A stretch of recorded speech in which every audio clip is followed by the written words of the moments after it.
दैत्य महिषासुर की माता महिषी पहले वो एक अत्यंत सुंदर गंधर्व कन्या थी।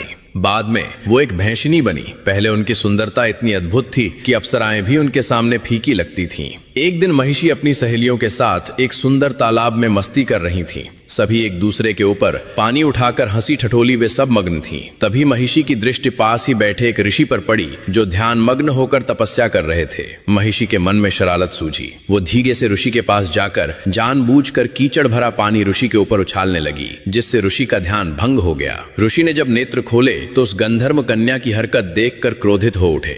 ऋषि ने कहा, हे गंधर्व कन्या, तुमने मेरे साथ ये ठीक नहीं किया। तुमने बिना कारण मुझे कीचड़ युक्त कर दिया और मेरी तपस्या भंग की। ऐसा घिनौनी हरकत तो केवल एक भैंस ही करती है। इसलिए मैं तुम्हें श्राप देता हूँ कि आज से तुम एक भैंस बन जाओगी। कन्या भयभीत होकर हाथ जोड़ने लगी और क्षमा याचना करते हुए बोली, भगवान, मैं अपनी भूल स्वीकार करती हूँ। कृपा करके मुझे इस श्राप से मुक्ति दें। तभी ऋषि का क्रोध शांत हुआ और उन्होंने कहा, मेरा श्राप कभी असत्य नहीं हो सकता, परंतु तुम्हें कुछ राहत अवश्य मिलेगी। तुम दिन के समय संपूर्ण भैंस का रूप धारण करोगी, परंतु रात में तुम्हारा आधा शरीर नारी का और आधा शरीर भैंस का रहेगा। जिस दिन तुम किसी संतान को जन्म दोगी उसी दिन ये श्राप समाप्त हो जाएगा। ऋषि ये कहकर वहां से चले गए। तभी से महिषी दिन में वो भैंस के रूप में रहती और रात में आधी नारी और आधी भैंस में रहती थी। एक रात जब राक्षस राज रंभ जंगल में भ्रमण कर रहा था, तब उसकी दृष्टि महिषी पर पड़ी। रंभ उसकी अनोखी रचना देखकर चकित रह गया। उसने पूछा, हे देवी, तुम कौन हो? तुम्हारा आधा शरीर इतना सुंदर नारी का और आधा शरीर भैंस का क्या है?